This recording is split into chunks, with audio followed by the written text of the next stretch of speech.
Mishangazi ni ile mwanamke yenye umri mkubwa, labda walifiwa na wazee wao na waume zao, wakabakiwa na mipesa. Wajane wana mipesa mingi, basi wanatafuta mume mdogo, njoo nioe, anamuoa, anakuhudumia yeye. Hiyo ndo mishangazi tuliyokusudia mimi na Sheikh Mziwanda. Lakini sio jitu limeziniwa huko, limepata pesa katika zina, alafu ndo liwe mshangazi ulifananisha na Mama Khadija mke wa Mtume sallallahu alaihi wasallam. Hapana.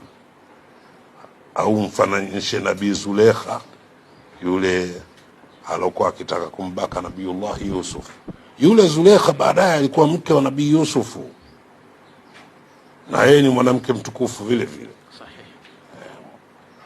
Si katika wale waliotajwa watukufu, lakini yeye kwa sababu aliolewa na Mtume, basi ni mwanamke mtukufu.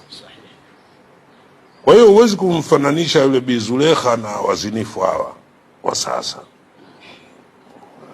maana kuna mishangazi mingine mizinifu. Hiyo ndo inataka kuishi na watoto bila ndoa. Hiyo mishangazi hiyo hawezi kufananisha na watu wa kheri.